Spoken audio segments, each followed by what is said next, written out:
Then they came to the other side of the sea, to the country of the Gadarenes. And when he had come out of the boat, immediately there met him out of the tombs a man with an unclean spirit, who had his dwelling among the tombs. And no one could bind him, not even with chains, because he had often been bound with shackles and chains, and the chains had been pulled apart by him, and the shackles broken in pieces. Neither could anyone tame him. And always, night and day, he was in the mountains and in the tombs, crying out and cutting himself with stones.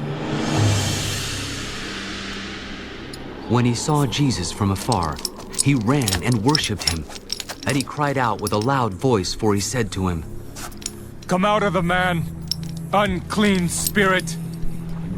What have I to do with you, Jesus, Son of the Most High God? I implore you, by God, that you do not torment me. What is your name? My name is Legion, for we are many. Also he begged him earnestly that he would not send them out of the country.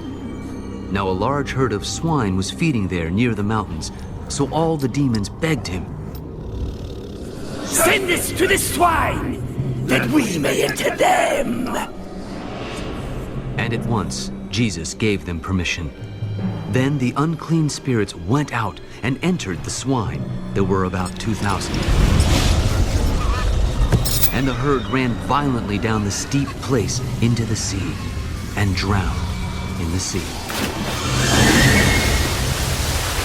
So those who fed the swine fled, and they told it in the city and in the country. And they went out to see what it was that had happened. Then they came to Jesus and saw the one who had been demon-possessed and had the legion, sitting and clothed and in his right mind. And they were afraid. And those who saw it told them how it happened to him who had been demon-possessed, and about the swine. Then they began to plead with him to depart from their region. And when he got into the boat, he who had been demon-possessed begged him that he might be with him.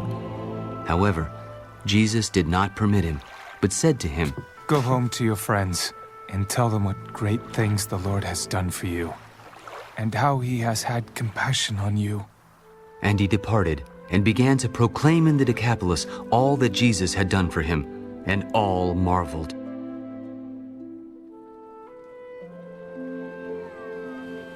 Now when Jesus had crossed over again by boat to the other side, a great multitude gathered to him, and he was by the sea. And behold, one of the rulers of the synagogue came, Jairus by name.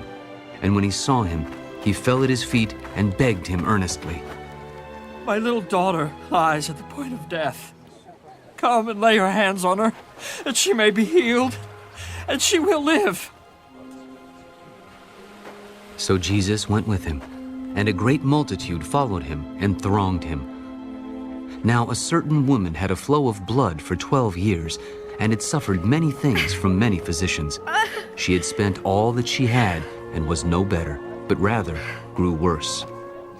When she heard about Jesus, she came behind him in the crowd and touched his garment. If only I may touch his clothes, I shall be made well.